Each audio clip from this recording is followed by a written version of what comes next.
Hello friends, அனைவருக்கும் வணக்கம்.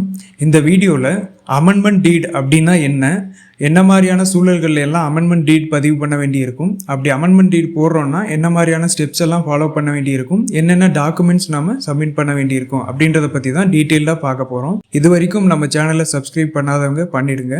Okay, முதல்ல அமெண்ட்மெண்ட் டீட் அப்படின்னா என்னன்னு பார்த்துடலாம். அமெண்ட்மெண்ட் டீட் அப்படிங்கிறது ஏற்கனவே பதிவு பண்ண ட்ரஸ்ட் டீடில் ஏதாவது சேஞ்சஸ் பண்ணுறோம் அப்படின்னா, ஃபார் எக்ஸாம்பிள் புதுசாக ஏதாவது ட்ரஸ்டீஸை ஆட் பண்ணுறோம் அல்லது ரிமூவ் பண்ணுறோம் அல்லது ட்ரஸ்ட்டோட அட்ரஸ் சேஞ்ச் பண்ணுறோம் அப்படின்னா, இந்த மாதிரி என்ன சேஞ்ச் பண்ணாலும், ஒரிஜினல் ட்ரஸ்ட் டீடில் என்ன சேஞ்ச் பண்ணாலும் அதை லீகலாக ரெஜிஸ்டர் பண்ணக்கூடிய டாக்குமெண்ட் பேர் தான் அமெண்ட்மெண்ட் டீட் அப்படிங்கிறது. நம்ம முன்னாடி ட்ரஸ்ட் டீடு ரெஜிஸ்டர் பண்ணதுக்கு என்னென்ன ப்ரொசீஜர்ஸ் ஃபாலோ பண்ணமோ அதே மாதிரி இந்த அமெண்ட்மெண்ட் டீடை ரெஜிஸ்டர் பண்ணுறதுக்கும் அந்த ப்ரொசீஜர்ஸ் எல்லாம் நம்ம ஃபாலோ பண்ண வேண்டியிருக்கும். அடுத்ததாக என்ன மாதிரியான சூழல்களில் எல்லாம் ஒரு அமெண்ட்மெண்ட் டீட் ரெஜிஸ்டர் பண்ண வேண்டியிருக்கும் அப்படின்றத பார்த்துடலாம். முதல்ல நேம் ஆஃப் த ட்ரஸ்ட். ஒரு ட்ரஸ்ட்டோட நேம் சேஞ்ச் பண்ணுறோம் அப்படின்னா அதை அமெண்ட்மெண்ட் டீட் போட்டு ரெஜிஸ்டர் பண்ண வேண்டியிருக்கும். எப்போ அந்த நேமை சேஞ்ச் பண்ணுவாங்கன்னா, சில ட்ரஸ்ட் அவங்களோட நேச்சர் ஆஃப் ட்ரஸ்ட் ஒரு சேரிட்டபிள் சர்வீசஸ் பண்ணுற மாதிரி தான் இருக்கும். பட் ட்ரஸ்ட்டோட நேம் பர்டிகுலராக ஏதாவது ரிலீஜியன், ஏதாவது ஒரு மதத்தை குறிப்பிடுற மாதிரி அது சார்ந்த ஒரு பெயர்களை வச்சுருவாங்க. அப்புறம் அவங்க ஒரு ஃபண்டிங்காக போகும்போதோ, ஒரு சிஎஸ்ஆர் ஃபண்டிங் போகும்போதோ இல்லை கவர்மெண்ட் ஃபண்டிங் போகும்போதோ, ஸோ அதில் ஏதாவது ஒரு இஷ்யூ வரும், பர்டிகுலர் ரிலீஜியன் சார்ந்து இருக்கிற மாதிரியான இருக்கும்போது அந்த சமயங்களில் ட்ரஸ்ட்டோட நேமை மாற்றணும்னு நினைப்பாங்க. அப்போ ஒரு அமெண்ட்மெண்ட் டீட் போட்டு ரெஜிஸ்டர் பண்ணணும். அதே மாதிரி தான் ட்ரஸ்ட்டோட ஆஃபீஸ் அட்ரஸ் மாற்றும் போதும், இனிஷியலாக ஒரு ட்ரஸ்ட்டை ஸ்டார்ட் பண்ணும்போது வீட்டு அட்ரஸ் கொடுத்து கூட அவங்க ஸ்டார்ட் பண்ணியிருப்பாங்க. இன்ஃபியூச்சரில் அவங்க ட்ரஸ்ட்டோட ஆக்டிவிட்டீஸ் பெருசாகும் போது தனியாக ஒரு ஆஃபீஸ் பார்க்குறாங்க அப்படின்ற சூழலில் அவங்க அந்த தனியாக எங்கே ஆஃபீஸ் பார்க்குறாங்களோ அந்த அட்ரஸை அப்டேட் பண்ணணும் அப்படின்னாலும் ஒரு அமெண்ட்மெண்ட் டீடு போட்டு அதை ரெஜிஸ்டர் பண்ண வேண்டியிருக்கும். அதே மாதிரி தான் ட்ரஸ்ட்டோட அப்ஜெக்டிவ்ஸை ஆட் பண்ணணுன்னாலும் அல்லது ஏற்கனவே இருக்கக்கூடிய அப்ஜெக்டிவை டெலீட் பண்ணணுன்னாலும், இதுக்கு ஒரு உதாரணமாக எப்படி சொல்லலாம்னா, சில ப்ராஜெக்ட்ஸ் எல்லாம் ஒரு கவர்மெண்ட் ப்ராஜெக்ட்ஸ், இந்த மைனாரிட்டி ப்ராஜெக்ட்ஸ் எல்லாம் வாங்கணும்னா நம்ம ட்ரஸ்ட் டீலில் நம்ம அந்த மைனாரிட்டிஸ்க்காக தான் ஒர்க் பண்ணுறோம் அப்படின்றத ஏதாவது ஒரு இடத்துல குறிப்பிட்டிருக்கணும். ஸோ அது இல்லாமல் போயிருந்தாலும் அதை ஆட் பண்ணோன்னா அந்த அப்ஜெக்டிவ்ஸில் புதுசாக அப்ஜெக்டிவ் இந்த மைனாரிட்டி ரிலேட்டடாக ஒர்க் பண்ணுறோம் அப்படின்றத ஆட் பண்ண வேண்டியிருக்கும். பழைய ட்ரஸ்ட்ல எல்லாம் பார்த்தீங்கன்னா இப்போ இருக்கிற அப்டேட்டடாக சில அப்ஜெக்டிவ்ஸ் எல்லாம் ஆட் இருக்காது. இந்த சஸ்டைனபிள் டெவலப்மெண்ட் கோல்ஸ் ரிலேட்டடாகவோ, இந்த சிஎஸ்ஆர் ப்ராஜெக்ட்ஸ் எல்லாம் எங்கே ஃபோக்கஸ் பண்ணுறாங்களோ அந்த மாதிரியான அப்ஜெக்டிவ்ஸ் எல்லாம் புதுசாக உள்ளே கொண்டு வரலான்னு நினைப்பாங்க. ஸோ அந்த புதுசாக ஆட் பண்ணணுன்னா, அப்ஜெக்டிவ்ஸை ஆட் பண்ணணுன்னா அதையும் அமெண்ட்மெண்ட் டீட் போட்டு நம்ம ரெஜிஸ்டர் பண்ணணும். அடுத்ததாக பார்க்க போகிறது முக்கியமான சேஞ்ச். இது என்னென்னா, addition or removal of trustees. புதுசாக யாரையாவது ட்ரஸ்டீஸை ஆட் பண்ணணும் அப்படின்னாலோ, போர்ட் ஆஃப் ட்ரஸ்டீஸ்குள்ளே கொண்டு வரணும் அப்படின்னாலோ, அல்லது ஏற்கனவே இருக்கக்கூடிய ட்ரஸ்டீஸ் வெளியே போயிட்டாங்க ஸோ அவங்கள ரிமூவ் பண்ணணும் அப்படின்னாலும் ஒரு அமெண்ட்மெண்ட் டீடு போட்டு நம்ம ரெஜிஸ்டர் பண்ண வேண்டியிருக்கும். அடுத்தது சேஞ்ச் இன் பவர்.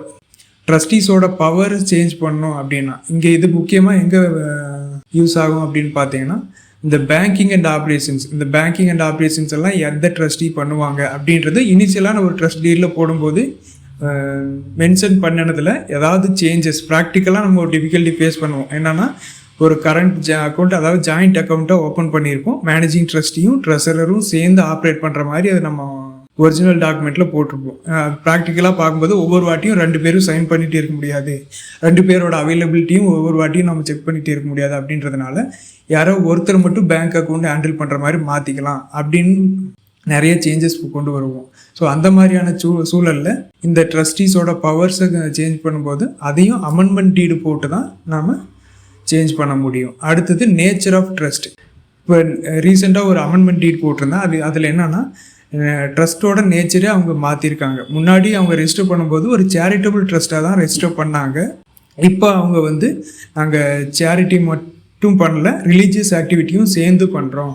ஸோ அதனால் இந்த ட்ரஸ்ட்டோட நேச்சரை சேரிட்டபிள் ட்ரஸ்ட்லேருந்து ரிலீஜியஸ் கம் சேரிட்டபிள் ட்ரஸ்ட் அப்படின்னு மாற்றிருக்காங்க. இப்போ நிறைய டெம்பிள் ப்ராஜெக்ட்லாம் வாங்குறவங்க இந்த மாதிரி ரிலீஜியஸ் கம் சேரிட்டபிள்னு போட்டு அவங்களோட ட்ரஸ்ட்டோட நேச்சரையும் மாற்றுறாங்க. ஸோ இந்த மாதிரியான மாற்றங்கள் செய்யும் போதும் அதை அமெண்ட்மெண்ட் டீடு போட்டு ரெஜிஸ்டர் பண்ணால் தான் வேலிட் ஆகும்.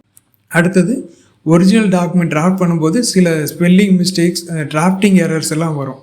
ஸோ அதை கரெக்ஷன் பண்ணோம்னாலும் ஒரு அமெண்ட்மெண்ட் டீடை போட்டு ரெஜிஸ்டர் பண்ணணும். அடுத்ததாக பார்த்தீங்கன்னா எக்ஸ்பான்ஷன் ஆஃப் ஆக்டிவிட்டீஸ், முன்னாடி பார்த்த மாதிரியே தான் ரிலேட்டட் டு அந்த அப்ஜெக்டிவ்ஸில் எப்படி இது பண்ணோமோ அதே மாதிரி தான் ஒரிஜினல் டாக்குமெண்ட்டில் இந்த மாதிரி ஹெல்த்துக்காக ஒர்க் பண்ண போகிறோம், விமன் வெல்ஃபேர், விமன் எம்பவர்மெண்ட்டுக்காக ஒர்க் பண்ணுறோம் அப்படின்னு ஒரு லிமிட்டடாக ஒரு ஏரியாஸ் நம்ம ஃபிக்ஸ் பண்ணியிருப்போம். பட் இப்போ இருக்கிற ஃபண்டிங் ஆப்பர்ச்சுனிட்டி நம்ம வேறு ஏரியாஸில் நமக்கு எக்ஸ்பர்டீஸ் ஆகிட்டோம் அப்படின்றப்போ இந்த டாக்குமெண்ட்லேயும் அதை கொண்டு வரணும் அப்படின்ற சூழலில் என்ன சேஞ்சஸ் கொண்டு வரோமோ அதை வந்து ஒரு அமெண்ட்மெண்ட் டீடு போட்டு அதையும் ரெஜிஸ்டர் பண்ணணும். அடுத்த இன்னொரு முக்கியமான சேஞ்ச் எப்போ என்னென்னா change in board structure. Board of ட்ரஸ்டீஸில் ஏற்கனவே இருக்கிறோட ட்ரஸ்டீஸில் அவங்களோட டெசிக்னேஷன், ஒருத்தவங்க மேனேஜிங் ட்ரஸ்டியாக இருப்பாங்க, இன்னொருத்தவங்க ட்ரெஸராக இருப்பாங்க, இன்னும் சில பேர் மெம்பர் ட்ரஸ்டியாக இருப்பாங்க. அதில் அவங்களோட பொசிஷன்ஸ் ஏதாவது சேஞ்ச் பண்ணுறோம் அப்படின்னாலும் அதையும் அமெண்ட்மெண்ட் டீடு போட்டு அதை ரெஜிஸ்டர் பண்ணணும். அல்லது இது தவிர வேறு என்ன சேஞ்சஸ் கொண்டு வந்தாலும், ஃபார் எக்ஸாம்பிள் முன்னாடி இருக்கிற ட்ரஸ்ட் ஒரிஜினல் ட்ரஸ்ட் டீடில் ட்ரஸ்ட்டோட கார்பஸ் ஃபண்டை வந்து மியூச்சுவல் ஃபண்டில் இன்வெஸ்ட் பண்ணலாம் அப்படின்ற ஒரு ப்ரொவிஷன் தராமல் கூட இருந்திருக்கலாம். அந்த ப்ரொவிஷனை புதுசாக ஆட் பண்ணுறோம் அப்படின்னாலும் ஒரிஜினல் டாக்குமெண்ட்டில் இருந்து என்ன சேஞ்சஸ் பண்ணாலும் அதை வந்து அமெண்ட்மெண்ட் டீடு போட்டு நம்ம ரெஜிஸ்டர் பண்ணால் தான் அது வந்து வேலிடாக ஆகும். உங்களுக்குள்ளேயே ஒரு ரெசல்யூஷன் பாஸ் பண்ணி அதை சேஞ்சஸ்ன்னு நீங்கள் கன்சிடர் பண்ணிக்கவே முடியாது. என்ன சேஞ்ச் பண்ணாலும் அது வேலிடாக ஆகணும்னா அதை வந்து அமெண்ட்மெண்ட் டீடு போட்டு நீங்கள் முன்னாடி எந்த ரெஜிஸ்டர் ஆஃபீஸில் ரெஜிஸ்டர் பண்ணீங்களோ அங்கேயே போயிட்டு ஒரு அமெண்ட்மெண்ட் டீடையும் போட்டால் தான் அது வேலிட் டாக்குமெண்ட் ஆகும். அடுத்ததான் அமெண்ட்மெண்ட் டீடை நம்ம ரெஜிஸ்டர் பண்ணோம்னா என்ன மாதிரியான ஸ்டெப்ஸ் எல்லாம் ஃபாலோ பண்ண வேண்டியிருக்கும் அப்படின்றத பார்த்துடலாம். முதல்ல ஒரு நம்ம போர்ட் ஆஃப் ட்ரஸ்டீஸ் எல்லாம் சேர்ந்து ஒரு மீட்டிங் போடணும். அந்த மீட்டிங்கில் ஒரிஜினல் டாக்குமெண்ட்லேருந்து என்னென்ன சேஞ்சஸ் எல்லாம் பண்ண போகிறோம் அப்படின்றத வந்து அந்த மீட்டிங்கில் ஃபவுண்டரோ மேனேஜிங் ட்ரஸ்டியோ என்னென்ன சேஞ்சஸ் எல்லாம் பண்ண போகிறோம் அப்படின்றத வந்து போர்ட் ஆஃப் ட்ரஸ்டீஸ் முன்னாடி முன்மொழியணும். அவங்ககிட்ட சொல்லணும் இந்த மாதிரி சேஞ்சஸ் எல்லாம் பண்ண போகிறோம் அப்படின்றத வந்து சொல்லணும். அந்த சேஞ்சஸ் எல்லாம் பண்ணுறோம் அப்படின்னு சொன்னதுக்கு அதுக்கு போர்ட் ஆஃப் ட்ரஸ்டீஸ் எல்லாம் சேர்ந்து அதை அக்செப்ட் பண்ணணும். ஒன்ஸ் அவங்க அக்செப்ட் பண்ணாதான் அது தீர்மானமாக, அதாவது ரெசல்யூஷனாக நிறைவேற்றப்படும். இந்த உதாரணத்துக்கு புதுசாக ஏதாவது ட்ரஸ்டீஸ் ஆட் பண்ணுறோம் அப்படின்னாலும் அவங்க புதுசாக அந்த ட்ரஸ்டீஸ் வில்லிங்னஸ் சொல்லியிருந்தால் அவங்க வந்து அந்த போர்ட் ஆஃப் ட்ரஸ்டீஸ் முன்னாடி சொல்லணும், இல்லாத அவங்களோட ரெப்ரசன்டேட்டிவ் யாராவது சொல்லணும். ஸோ அதை ஆல்ரெடி இருக்கக்கூடிய போர்ட் ஆஃப் ட்ரஸ்டீஸ் வந்து அதை அக்செப்ட் பண்ணிட்டு ஒரு தீர்மானமாக நிறைவேற்றணும், ரெசல்யூஷன் பாஸ் பண்ணணும். அதே சமயம் ஆல்ரெடி இருக்கக்கூடிய ட்ரஸ்டீஸ் வந்து இல்லை எங்களோட பர்சனல் கமிட்மெண்ட்னால இந்த ட்ரஸ்ட்டில் வந்து தொடர்ந்து எங்களால் இயங்க முடியல அப்படின்னு ரிசைன் பண்ணுறாங்க அப்படின்ற சூழலில் அவங்க வந்து ப்ராப்பராக ஒரு ரெசிக்னேஷன் லெட்டர் கொடுக்கணும். இந்த மாதிரியான சூழலில் எங்கள் ட்ரஸ்ட்டில் வந்து தொடர்ந்து செயல்பட முடியல, அதனால் இந்த ட்ரஸ்ட்டில் இருக்கக்கூடிய பொசிஷன்லேருந்து நாங்கள் விலகிக்கிறோம் அப்படின்றத ஃபார்மலாக லெட்டரில் எழுதி கொடுத்தா அதை போர்ட் ஆஃப் ட்ரஸ்டீஸ் எல்லாம் அக்செப்ட் பண்ணிவிட்டு அதை ரெசல்யூஷனாக பாஸ் பண்ணணும்.